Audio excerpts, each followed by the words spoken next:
buenas noches. Muchísimas gracias a Explora por la invitación. Muchísimas gracias a ustedes por estar aquí compartiendo esta celebración a la biodiversidad.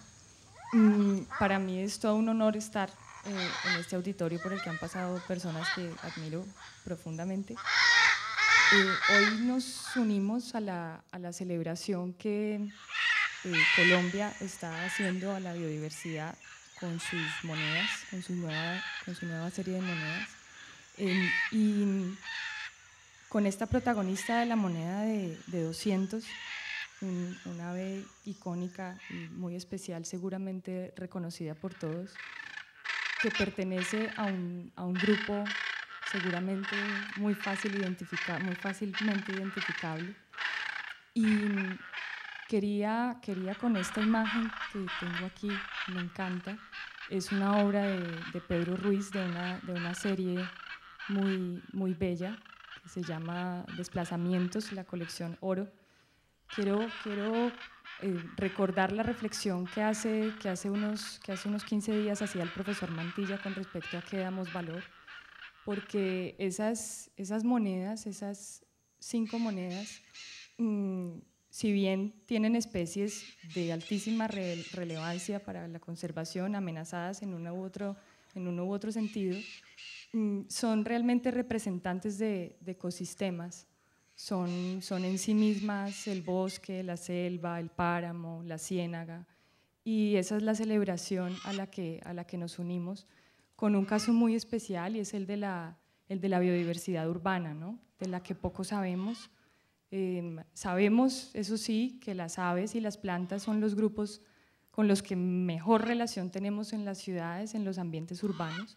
Con ellas compartimos este ambiente, y una característica muy especial de estos ambientes urbanos es que son altamente manejados, ¿cierto?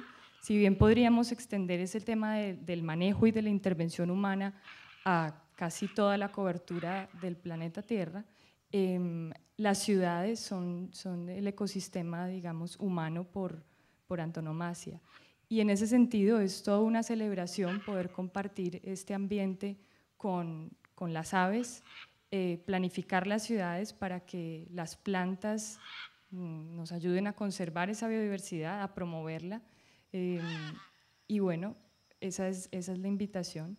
Aquí me encanta esta obra porque en general la obra de Pedro Ruiz me invita a viajar por el territorio colombiano.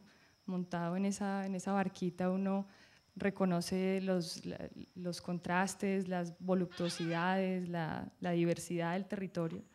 Y aquí yo conté, de pronto no conté bien, pero yo alcancé a identificar 59 especies muy representativas de la avifauna nacional. Y me gusta mucho el centro de la imagen, ¿sí? Siento que hay como una ligera tensión con 2 especies bien emblemáticas para las tierras bajas, como son el águila arpía y la protagonista de la noche de hoy, que es la guacamaya bandera, Ara Macao.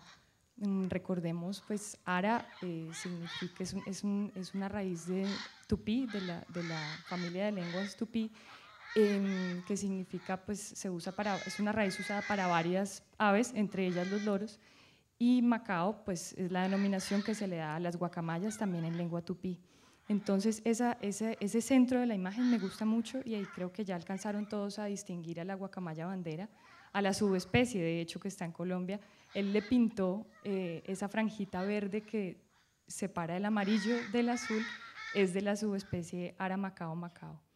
Entonces, bueno, la biodiversidad se comparte también en las ciudades y se puede promover y manejar, ¿verdad? Las guacamayas pertenecen a un grupo fácilmente identificable, seguramente no es una sorpresa que yo les diga que son parientes de los loros, los pericos, las cotorras, las cacatúas. Hay otros más raros, otros parientes más raros que de pronto algunos de ustedes han visto alguna vez. Están los loritos australianos, el cacapo, las queas. Bueno, es un grupo que evolutivamente comparte una historia que le diría a uno, bueno, llevan millones de años siendo lo mismo, ¿cierto? Porque se parecen mucho, tienen características morfológicas, ecológicas, etológicas muy similares que, bueno, es un grupo muy homogéneo. Difícilmente uno podría confundir a un loro con otra cosa, ¿cierto? ¿Cierto que no? Bueno, este también es un loro muy lindo, es endémico de la cuenca del río Amazonas. Su nombre científico lo describe bastante bien, quiere decir que tiene un abanico en el cuello y que parece una rapaz. Deroptius accipitrinus es su nombre científico. Con esta idea quiero que pensemos en que pese a la homogeneidad del grupo de los citácidos, no podemos hacer extensivo, y eso digamos uno lo hace inconscientemente, que todo lo que se parece comparte una historia evolutiva, ¿cierto? Porque hay muchísimos casos de convergencia. Convergencia evolutiva es que a partir de presiones del ambiente similares, ecológicas, ¿cierto?, vamos a tener respuestas morfológicas, comportamentales, etcétera, muy afines, sin que ningún ancestro común haya mediado en esto, ¿cierto? Pensemos, por ejemplo, y si los pueden buscar por ahí, en los colibríes y las aves las avecitas del sol africanas. No tienen nada que ver evolutivamente, no comparten un ancestro común, pero si ustedes las buscan son idénticas. Es aún más extremo el caso entre los tucanes neotropicales y los calaos africanos. Los calaos parecen tucanes, ¿sí? Tienen un gremio trófico, tienen una ecología muy semejante, pero no tienen ningún ancestro común que los relacione. A eso le llamamos convergencia, y aunque pues en el caso de los loros el parecido morfológico nos indica que hay una historia evolutiva común, muchas veces no sucede esto. Entonces, bueno, tradicionalmente por características de las ceras carnosas, de la frugivoría, algunas cosas comportamentales y por proteínas del huevo, los citasiformes, como se llama el orden al que pertenece todo ese combo que les mostré antes, los citasiformes se clasificaban en sus relaciones evolutivas muy cerca de las palomas, ¿sí? Entre las palomas y los cucos, la familia del cuco ardillita y del garrapatero. De unos años para acá, haciendo pues sus estudios con genética y biología molecular, los investigadores tienen una nueva propuesta, una hipótesis filogenética nueva que daría como resultado que los citasiformes, los loros, ¿sí? Los loros estarían aquí compartiendo un ancestro común con los paseriformes, ya vamos a hablar de quiénes son esos, y a su vez este clado sería el grupo hermano de los halcones y las caracaras. Eso es interesante porque eso a qué llevó los falconiformes y el resto de los gavilanes y de halcones y demás son igualitos por pura convergencia, ¿sí? Es decir, un halcón en este momento ante esta hipótesis filogenética es más cercano a un loro de lo que es a un gavilán, ¿cierto? Eso es interesante porque hay relaciones que por pura apariencia no se evalúan. En este caso, pues al hacer una revisión interna de la relación entre los citácidos con los otros grupos, pues se dilucidó este parentesco. ¿Quiénes son los paseriformes? Los paseriformes son el grupo viviente de aves con la mayor diversificación. O sea, en el mundo que nos tocó a nosotros, son el grupo de aves con una radiación impresionante, dando como resultado que son de las 10.000 especies de aves que hay, 5.000 son paseriformes. Son el ave arquetípica, o sea, piensen en un pajarito, el pajarito que se les viene a la cabeza es un paseriforme. Tradicionalmente le decimos pajarito a los pajaritos que son del orden paseriformes. Uno no le dice pajarito a un loro, a un colibrí, a una rapaz, realmente eso no lo hace, los llama por su nombre. Esos son los paseriformes. Adicionalmente tiene una característica muy chévere que los agrupa a todos, y es que la disposición de sus deditos, o sea, 3 dedos para adelante, 1 para atrás, tiene un refinamiento adicional, y es que en la articulación del tobillo hay un tendón especial, de manera que, imagínense que este es mi tobillo, de manera que cuando ella hace así, ese tobillo se flexiona y los dedos se contraen, entonces está perfectamente agarrada a las ramas. Eso es un paseriforme, ¿sí? Los paseriformes, al igual que los citasiformes, evolucionaron en ambientes arbóreos, entonces tienen esa gran adaptación al agarrarse de las ramitas. Entonces aquí tenemos la nueva, esa es la propuesta, ¿sí? Ahora, los citasiformes como tal comparten varias características. Actualmente pues se clasifican como en 3 grandes superfamilias, pero todas comparten esto. Los picos son fuertemente recurvados, muy ganchudos, o sea, la maxila superior, la mandíbula superior está fuertemente recurvada hacia abajo, la mandíbula inferior se dobla para arriba, está recurvada hacia arriba y encaja perfectamente. Tienen las patas cortas, fuertes. La disposición de los dedos, a diferencia de los paseriformes, es lo que se denomina cigodáctila, es decir, que tienen 2 dedos para adelante y 2 dedos para atrás. Eso también es muy idóneo pues, para percharse, ¿cierto? Tienen un comportamiento social muy especial, con casos contados, son muy sociales. Al alimentar a las crías, esto en todos los citasiformes lo vamos a ver, ellos introducen el pico de la cría en el de ellos. Pronto ustedes han visto, se sacuden y tal. Bueno, eso se ve en todos los citasiformes.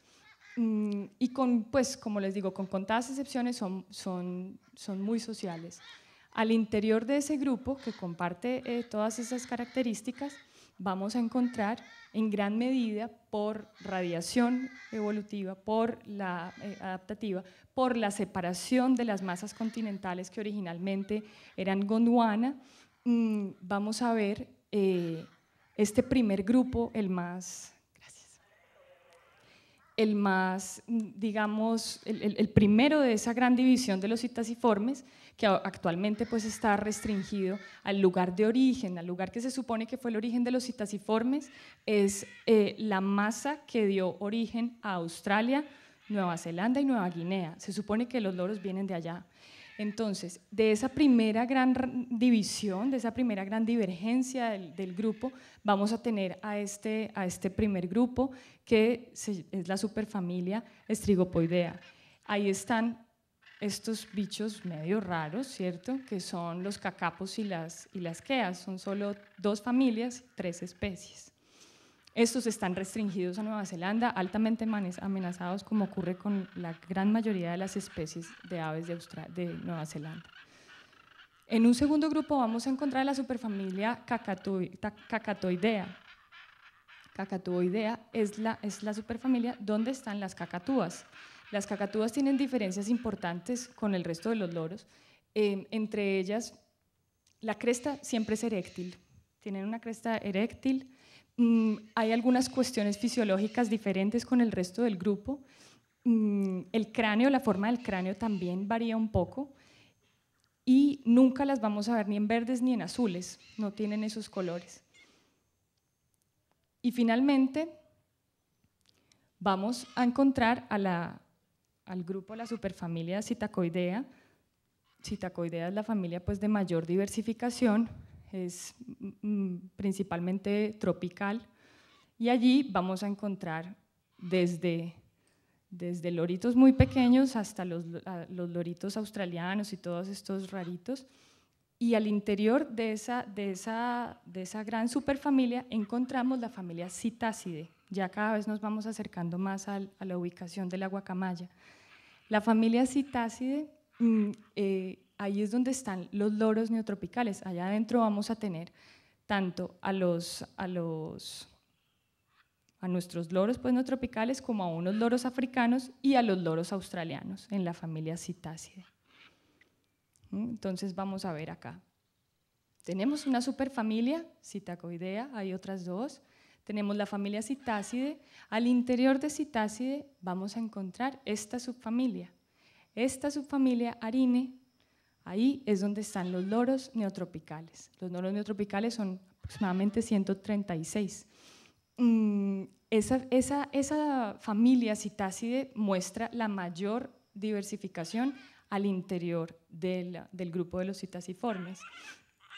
Vamos a encontrar en la subfamilia Arine especies muy pequeñas del tamaño de un gorrión, como ocurre con los cascabelitos, hasta las enormes cacatúas, hasta las enormes guacamayas que observamos, estas por ejemplo en Brasil, anorrhynchus. Bueno. Una característica muy especial de los citácidos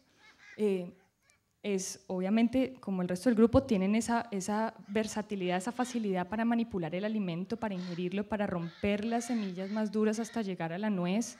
Disfrutan tanto de la pulpa como de las almendras de las nueces. Tienen una grandiosa capacidad para trepar metódicamente por las ramas buscando el alimento, ¿cierto? Son muy sociables. Uno pensaría, bueno, pero si son tan sociables, tan llamativas, tan escandalosas, tan coloridas, ¿por qué hay tantos vacíos? Uno se sorprende pensando en que faltan muchas cosas por conocer acerca de los loros. Y es que si ustedes han visto, la mayoría tienen colores muy miméticos y además tienen ese comportamiento de ser habitantes del dosel. Entonces, cuando están forrajeando en el dosel, son imposibles de identificar de las hojas, ¿cierto? Además, en doseles muy altos normalmente, entonces es difícil estudiarlas. Imagínense poner redes a esa altura, se mueven un montón, ¿cierto? Son altísimamente móviles, eso es importante que lo tengamos en cuenta. Son especies, son frugívoras, ¿cierto? Son frugívoras gregarias. ¿Eso qué quiere decir? Que se van a mover buscando la fructificación de ciertas plantas, y esto lo hacen usualmente en grupo. Tienen movimientos diurnos pues, movimientos diarios por la mañana y en horas de la tarde entre sus lugares de reproducción, entre sus lugares de alimentación y sus lugares de descanso. Esto lo vamos a ver siempre, ¿sí? Entonces, estas características las hacen difíciles de estudiar, son al igual que los primates, repito, frugívoros, gregarios, y con esa capacidad de mimetizarse en el follaje es difícil su estudio. De esta característica de la frugivoría social y de otras cositas que les voy a contar ahora, se deduce como unas convergencias con los primates, ¿cierto? Unas convergencias muy interesantes con los primates. La primera de ellas es la capacidad de, digamos, tener un amplísimo repertorio vocal y ser muy flexibles con ese repertorio. Eso está asociado a justamente su comportamiento social. Se dice que entre más sociales los loros, pues mayor repertorio vocal tendrán. Adicionalmente, esa característica de la sociabilidad, pues de qué tan sociables y gregarios son, está asociada a la distribución en espacio y tiempo de los recursos. No en todos los bosques los recursos se distribuyen de la misma manera, no en todos los ecosistemas los recursos se distribuyen igual. Vamos a ver que cuando uno está buscando frutos, pues las plantas no tienen frutos todo el año, entonces toca estarlas buscando, ¿cierto? Eso va acompañado de una complejización en el repertorio vocal, es una de las cosas que se dice. La otra característica es su capacidad de imitar.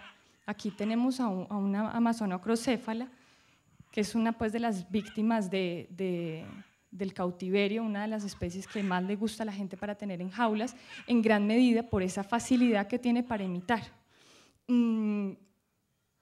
Eso, digamos, a un primate como nosotros tan curioso le ha despertado una fascinación increíble, ¿cierto? Realmente en vida silvestre a ellos les sirve, o sea, parece que esa capacidad de imitar está asociada con una probabilidad de ampliar su capacidad de promover la reproducción en las hembras, o sea, de incitar a las hembras a la reproducción. Entre más cosas raras yo tenga en mi repertorio vocal, más atractivo posiblemente seré para las hembras. Entonces, bonito que valoremos eso cuando veamos a una lora diciendo estupideces en la casa, ¿cierto? Es aberrante, pero bueno. También hay otra característica muy similar a los primates, con la que se asocia a los loros y los primates, y es que son especies altriciales, son grupos altriciales, de crías altriciales. ¿Eso qué quiere decir? Que tienen unas crías que demoran mucho tiempo en en desprenderse, pues, en salir adelante, ¿cierto? Tienen unas crías que nacen muy indefensas, que dependen mucho del cuidado parental, del cuidado de sus padres. Los loros, pues, ustedes han visto, se demoran, de pronto, pues los que han tenido loros cerca o algo así, se demoran mucho tiempo en emplumar, la mayoría de ellos, no todos, sobre todo entre más grandes las loras, más difícil, pues más se demoran en emplumar. Eso es una característica, digamos, de aquellos grupos que tienen una estrategia reproductiva, como nos comentaba el profesor Mantilla hace 15 días, en la cual uno tiene poquitas crías, pero les mete pues toda la energía del mundo. Eso también está asociado aunado, digamos, a una reproducción, a una madurez sexual tardía. Los loros en general se demoran mucho para madurar sexualmente, para llegar a su madurez sexual. En los primates ocurre algo parecido. Y el tema de la capacidad cognitiva, que no quiero entrar muy en detalle en eso, de pronto ustedes recuerdan, este loro no pertenece a la subfamilia Arine, ¿cierto? Pero vemos que es un citácido también. Los experimentos que se hicieron con este loro de alguna manera marcaron la idea de pues, que la capacidad cognitiva de los citácidos se podía comparar con la de un niño de 5 años, creo que fue. Eso fue a raíz de un loro que estuvo en un laboratorio de psicología durante 30 años trabajando pues, con su doctora, y se llegaron a cosas muy interesantes. El loro asociaba conceptos con definiciones, el loro era capaz de contar hasta cierto número, el loro se llamaba Alex, por cierto, por si quieren saber un poco más de él. Llegó pues, como a asociar conceptos abstractos como la noción del cero, ese tipo de cosas. Pero bueno, después de la muerte de Alex en el 2007, no se ha podido llegar a los mismos resultados, ni con la misma especie, ni mucho menos con otros loros. Sí han encontrado cosas como, por ejemplo, una tendencia al trabajo cooperativo. Eso lo encontraron como para un beneficio común, son capaces de elegir cooperar, ese tipo de cosas. Pero digamos que la discusión de buscar la inteligencia en otros grupos, partiendo de lo que nosotros definimos que es inteligencia, me parece una discusión larga, maluca, y que, digamos, este no es el lugar. Pero los loros, si es bueno que lo sepamos, se les ha atribuido una capacidad cognitiva importante y que los asociaría pues, de manera convergente con los primates.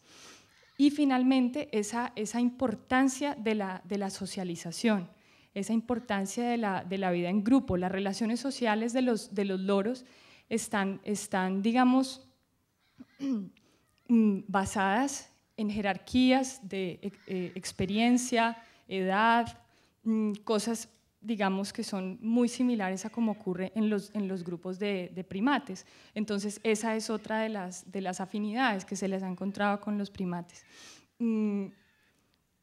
Hay una diferencia fundamental que es muy llamativa. Antes de eso, otra semejanza bien importante. En ese comportamiento social, y es lo que vemos haciendo aquí a esta parejita, hay una cuestión que se llama el acicalamiento social. El acicalamiento social es muy común en varios grupos, en los primates, por ejemplo, y en los loros, es sumamente importante. El acicalamiento social, ¿qué es? Ustedes han visto que las aves duran mucho tiempo del día acicalándose, que es buscándose la glandulita por allá atrás, untándose la grasita en las plumas, peinándose. Bueno, esto está asociado a, obviamente, mantenerse en condiciones adecuadas para el vuelo, ¿cierto? Sobre todo. Y también porque ellas son afectadas por parásitos, entonces pues deben procurar pues, mantener el plumaje limpio para garantizar una capacidad de vuelo óptima. En el caso de estos acicalamientos sociales, colectivos, ayudan a reforzar las relaciones entre el grupo.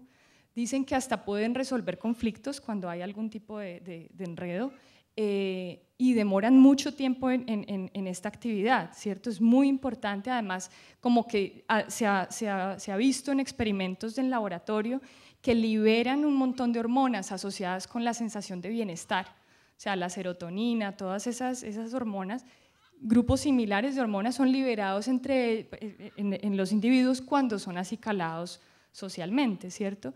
Eso es muy interesante y finalmente pues eso consiste en relajarse y disfrutar, ¿sí? Entre ellos ahí en grupo. Esa imagen me encantó porque así se siente uno cuando le están haciendo cosquillitas, pues muy rico. Entonces, pero claro, si ustedes piensan que somos un montón de pájaros durmiendo en unas perchas, lo mejor es que ninguno tenga ni parásitos ni esté mal, ¿cierto? Entonces es un comportamiento más que para contemplarse y que le demos ahora atribuciones muy humanizadas, es también para la salud de ellas como grupo. Hay una diferencia fundamental ahora, y es que los primates no son monógamos, ¿cierto? En cambio, los loros sí. ¿Sí? En los loros, la pareja, la monogamia implica eso, ¿no? Estar con la misma pareja por lo menos durante una temporada reproductiva. En los loros ocurre que están por toda la vida, usualmente. En el género Ara y en Amazonas ocurre eso. Esa importancia de la unidad es la unidad básica de los loros. La pareja es la unidad básica. Si bien son gregarias, si bien las encontramos en grupos con otras especies o de la misma especie, vamos a poder diferenciar a la pareja al interior del grupo, ¿sí? Eso, digamos, también está asociado a unas crías pues, muy costosas. Entonces, pues yo como hembra me quedo en el nido cuidando de los polluelos mientras el macho va y busca alimento. Es fundamental, digamos, tener esa relación muy sólida. Ahora, vamos a entrar a esa tribu llamada Arine, donde tenemos a los loros neotropicales. De manera muy general, entre esas 136 especies, vamos a poder distinguir unas que están en Colombia por sus características pues, morfológicas. Por ejemplo, estos que llamamos loras o loros, ¿sí? Pertenecen la mayoría al género Amazona, son robustos, tienen la cola mediana, más bien siempre como cuadradita, son de tamaño mediano, tienen una característica que es clave para distinguirlos en campo y es que al batir las alas nunca superan con ellas el cuerpo, ¿sí? O sea, el batido es bajito. Eso lo vamos a ver siempre en Amazona. Al lado derecho observamos a las que llamamos pericos o cotorras. Las cotorras son medianas también, son de tamaño mediano, digamos entre 30 y pico y 40 y pico, casi 50 centímetros. La cola es graduadita y puntiaguda. A eso les llamamos cotorras o pericos, ¿sí? Tienen la cola puntiagudita, graduada en muchos casos, así como escalonada. Esas son las cotorras. Estos les llamamos cascabelitos, los que tenemos acá arriba, son los pequeñitos del grupo, pues. Estos son rechonchos, chiquitos, no tienen grandes marcas, grandes patrones de coloración en el plumaje. Es interesante, hay diferencia entre macho y hembra. Ya vamos a ver que durante mucho tiempo se creyó que los loros eran monocromáticos, vamos a volver a hablar de eso ahora. Ellos son los miembros más pequeños del grupo. Ese dimorfismo sexual es interesante porque tradicionalmente se creía que los loros eran monocromáticos. ¿Eso qué quiere decir? Macho y hembra pues igualito y no había ningún dimorfismo sexual. De un tiempo para acá se han descrito importantísimos componentes de la biología y la bioquímica de los citasiformes, entre ellos las citacofulvinas. Las citacofulvinas son una molécula, ¿sí?, de origen graso que es única del grupo de los citasiformes. Es de color rojo, le confiere pues una gama de rojos amplísima. De pronto los que pudieron ir a la charla de hace 8 días en EAFIT con el profesor Richard Prum, que es un experto en este tema, notaron cuán importante es esa versatilidad de la capacidad pues, de producción de colores diferentes, ¿cierto?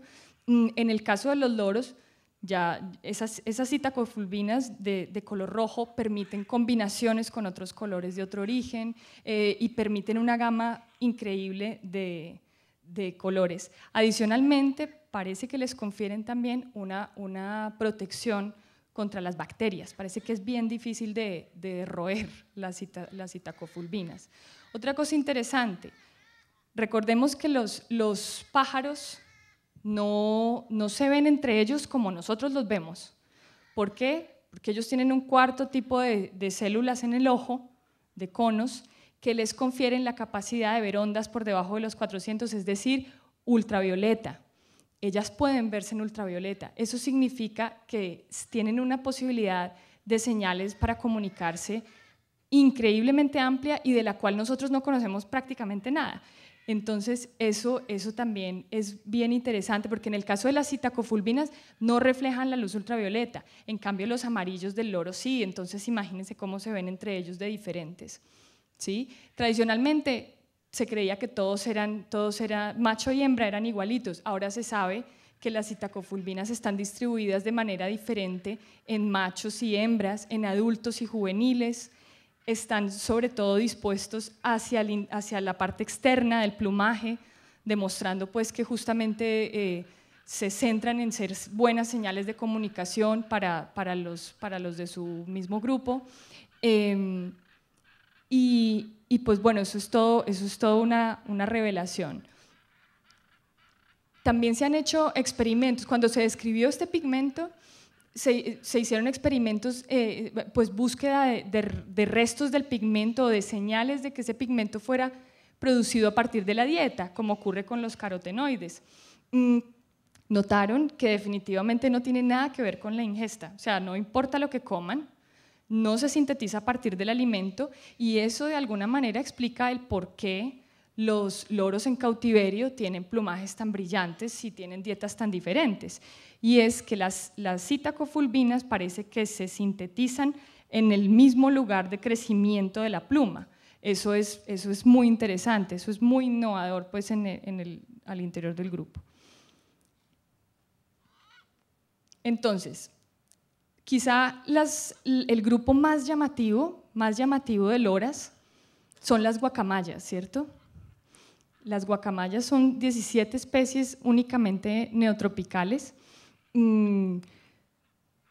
inconfundibles, cuerpo muy alargado, cola muy larga, las alas son de envergadura, pues son grandes, son excelentes voladoras, vuelan lento, pero el vuelo es una de las cosas que más ha llamado la atención sobre ellas. Y en Colombia podemos diferenciar a partir del color, digamos, pues esa es una de las formas en las que podemos agrupar las guacamayas como para aprendérnoslas si quisiéramos. No vamos a entrar en detalles sobre cada especie, pero solo para que sepan, todas estas son guacamayas colombianas, son nuestras 6, quizás 7 guacamayas. Esta es Ara militaris, supuestamente alguna vez estuvo en Medellín, se vio, hay registros, pero ya no la tenemos. Es una guacamaya con pues, marcas diferenciables, esta diadema roja. En la cara vamos a notar unas líneas de plumas negras, ¿sí? Y la cola, acá no se le alcanza a ver por debajo, la cola es un poquito rojiza en 2/3 partes, porque esta es muy parecida, Ara ambiguus. Ara ambiguus es un poco más grandecita que militaris, y la cara se puede teñir de rojo en época reproductiva, y es muy interesante que para diferenciarlas también han visto que las hembras adultas, esas plumitas se ponen rojas, las líneas de plumas de la cara se tornan rojizas. Eso no ocurre en militaris. Adicionalmente, por debajo la cola es más amarilla que en el caso de la otra. Esta foto es tomada desde mi casa, de pronto ustedes la han visto rondando por el Valle de Aburrá, ¿sí? Es Ara severus. Es una guacamaya de tamaño un poco más pequeño, que pues, casi como la mitad de las guacamayas grandes. Es una guacamaya muy bella, tiene la cara desnuda, le dicen creo que cheja también, cheja cariseca o cheja lora cariseca. Por la cara y por la distribución la podemos distinguir de esta, que es Orthopsittaca manilata, que es chiquita también, es una guacamaya, digamos, pequeña. Orthopsittaca manilata solo es cisandina, solo la vamos a encontrar en la Amazonía, mientras que Ara severus pues hasta la tenemos compartiendo hábitat con nosotros aquí. Tenemos las rojas, ¿no? Entonces las verdes, estas son las que tienen principalmente rojo el plumaje.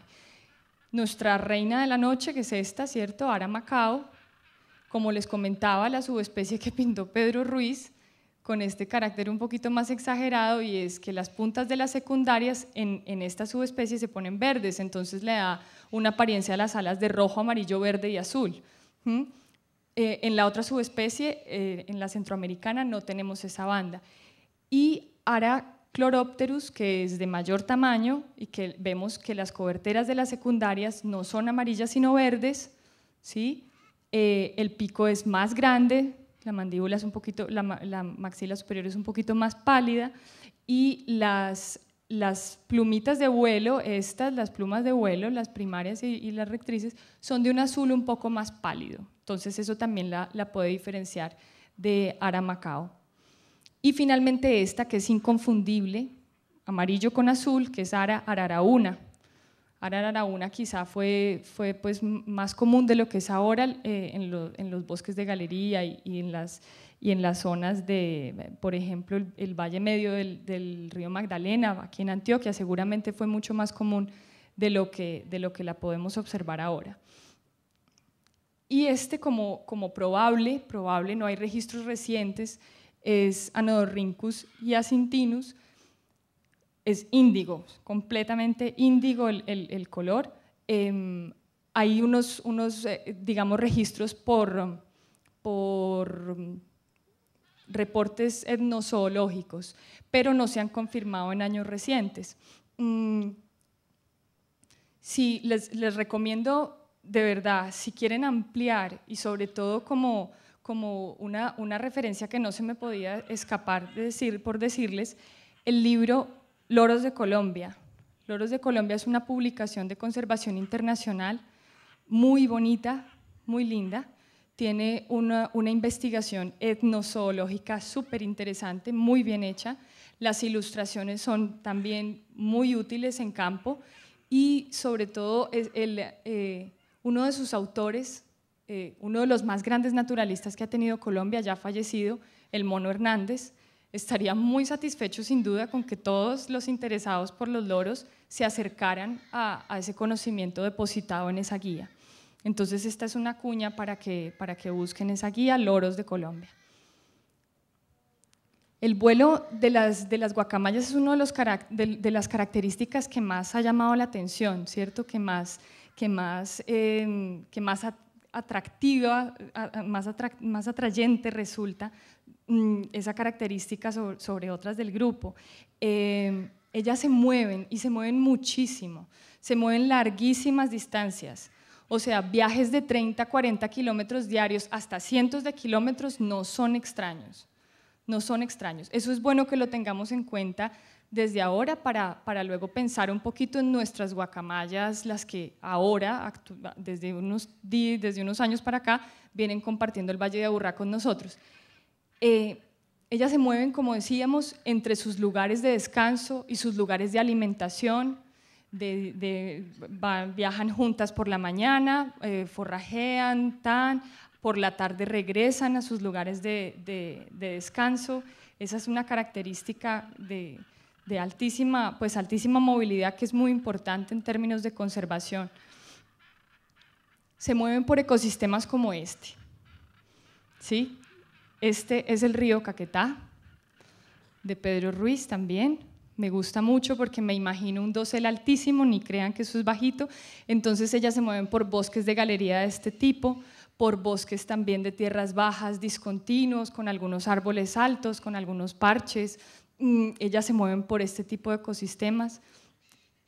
allí en donde viven las guacamayas originalmente, tienen que satisfacer tres, digamos, características esenciales que de alguna manera limitan la presencia de este grupo en su vida natural y de los loros, de las guacamayas y de los loros en general. Necesitan lugares de alimentación, ¿sí? Por ejemplo, para Aramacao hay más de 50 especies de plantas reportadas que son utilizadas por Aramacao. Necesitan diversidad pues, de frutos, como ellas buscan bulbos, tubérculos, raíces, semillas, frutos, se comen la pulpa, se comen la almendra, se comen todo. Entonces necesitan fuentes de alimentación, árboles de alto porte que sean capaces de suministrarle este recurso. Necesitan lugares, esto como lo más importante quizá, lugares para anidar. Ellas eligen árboles altos, de madera blanda, preferiblemente, comparativamente más blanda, buscan esas oquedades en los árboles para abrir sus huecos y poner sus nidos ahí. Eso es, pues hacer sus nidos ahí. Eso es importantísimo como factor limitante porque no es habitual que en las guacamayas en el mismo árbol hayan varios nidos. Entonces es necesario que existan varios árboles si yo quiero tener pues si buscamos poblaciones viables de este grupo. Adicionalmente, y relacionado con esto, los lugares de percha. O sea, los lugares de percha no son los mismos necesariamente donde uno se alimenta. Entonces ellas se mueven a los de percha, se mueven a alimentarse, y en los de percha es donde se lleva a cabo gran parte de su comportamiento social, jugar, aprender habilidades de manipulación de los nidos, de coger los frutos colgando. Bueno, ellas todo eso necesitan aprenderlo y lo aprenden a partir de la socialización en grupo en los lugares donde perchan. Entonces, esos lugares de percha, que usualmente también son árboles altos, por eso acá las vemos tan felices en las cornisas de pronto de los edificios y todo eso, son fundamentales también y un factor limitante para su presencia. Por otro lado, un poquito más al norte, tendríamos quizá otro grupo, que son estas imágenes que están observando, que esto es cerca del Parque Obrero.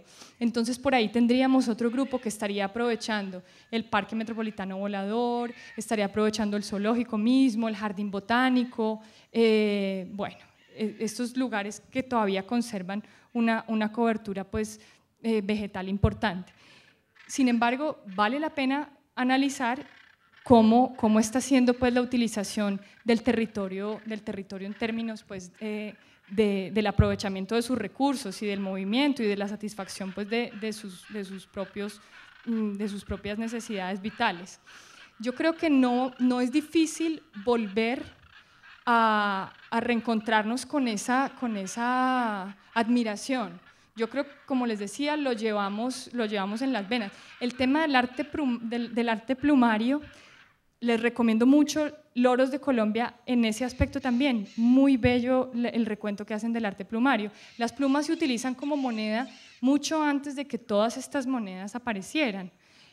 Estas monedas, la mayoría, provienen de lugares altamente pues, diversos en aves, todas son monedas de pajaritos, con especies, de pronto con proporción de especies amenazadas muy altas, con proporción de especies extintas también muy alto, como ocurre en Nueva Zelanda y en otras islas. Es muy interesante ver que ahora nosotros estamos honrando pues, con una moneda a una especie que está viva y que tenemos cerca. Lo que más me llama la atención de nuestra serie de monedas es que, como les decía, si bien todas están amenazadas en algún grado, todas son especies que todavía viven entre nosotros, y esta guacamaya sí que vive cerca de nosotros. De todas las monedas, yo creo que con esta es con la que más relación directa vamos a tener, ¿sí? Una moneda monometálica para un ave tricolor. Es que encontré la definición de monometálico y me pareció medio aburrido para una moneda con una guacamaya tan colorida, pero eso es una moneda monometálica que lo que es justamente la representación de eso que para tantas culturas ha sido sagrado, esa imagen de un ave que gracias a su plumaje, a su colorido, me lleva a pensar, y a su vuelo me permite comunicarme, o sea, una emisaria perfecta para comunicarme con lo divino, ¿cierto? Con la deidad, es perfecta. De hecho, las plumas son muy queridas como ese vínculo con lo sagrado por varias cosas, ¿cierto? Además de que son muy coloridas, son muy resistentes, son mucho más duraderas que una flor, ¿sí? Que las alas de las mariposas.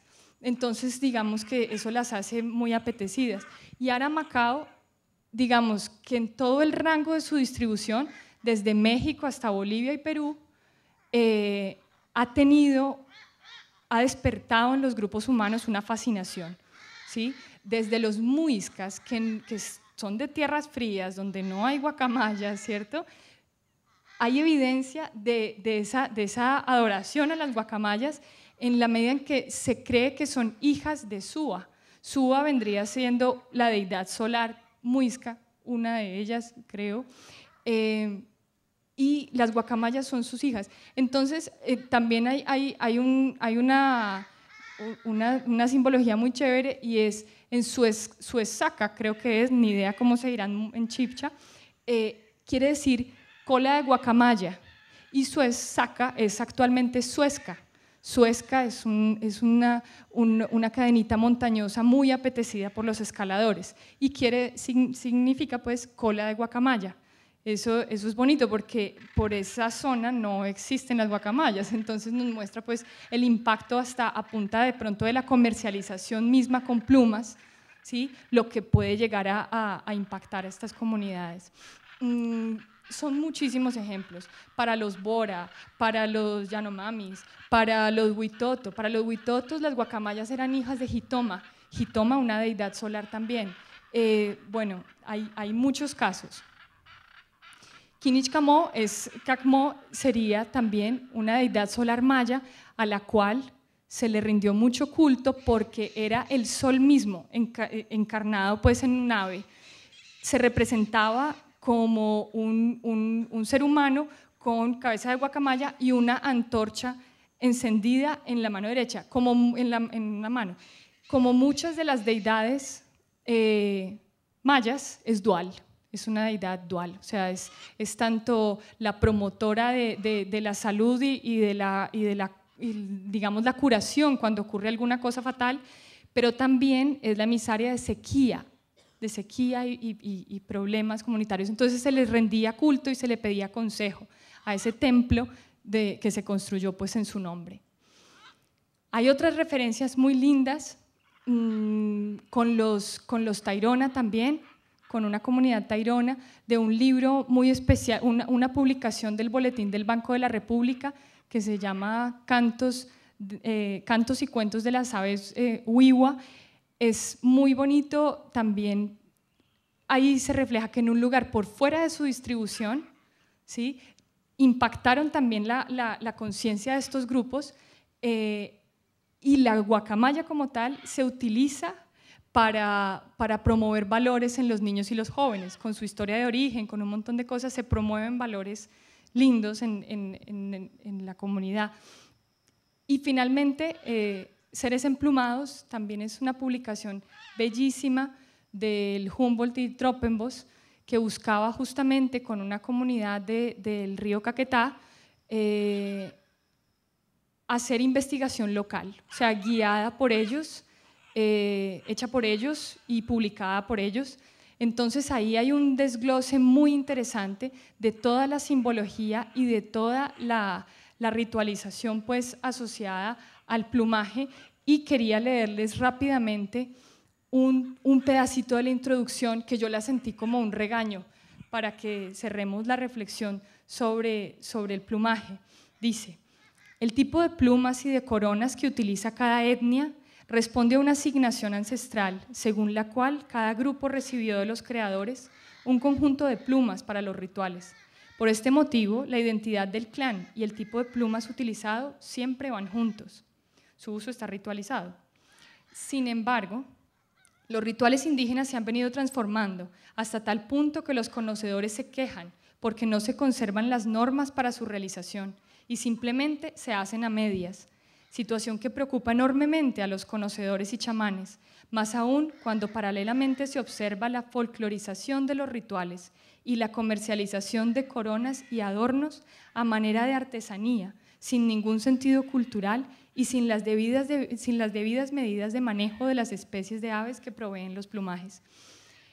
El libro es muy interesante porque, aunado a todo lo que significaba para ellos de origen el tema de lo sagrado en las aves, tiene unas investigaciones muy chéveres en las que ellos confirmaron, siguiendo nidos de Aramacao, confirmaron algunas cosas que ya sabían por sus historias tradicionales, ¿sí?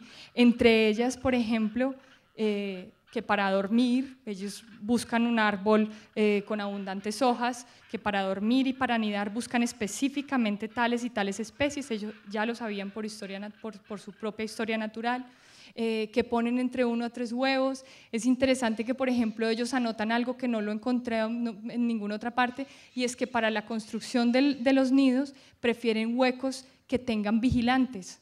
Entonces, huecos que tengan termiteros, hormigueros, avispas, algo cerca, ¿sí? para cuidar la puerta del nido. Definieron que en 104 días más o menos salen los volantones, definieron con una rigurosidad muy linda de las observaciones realizadas, pues muy juiciosa, cuántas veces, que los primeros 15 días eran importantísimos para que esas crías se levantaran, entonces que la hembra está permanentemente ahí al tanto del nido, mientras el macho va a buscar alimento, le trae más o menos 8 veces al día, luego va disminuyendo la intensidad con la que le lleva el alimento. Toda esa descripción de investigación local está en esta publicación, además de unas reflexiones que ellos hacen como de la puerta que se les abrió, de la mirada diferente que tienen ahora frente al grupo. Si esta es gente que ha convivido con ese conocimiento ancestral desde hace tanto tiempo y que es capaz como de rehacerlo, redefinirlo, pues yo creo que nosotros estamos en mora de tener una nueva relación con los citácidos, una nueva relación con las guacamayas, aprovechando además que cohabitan con nosotros este espacio. Y fue justamente ahí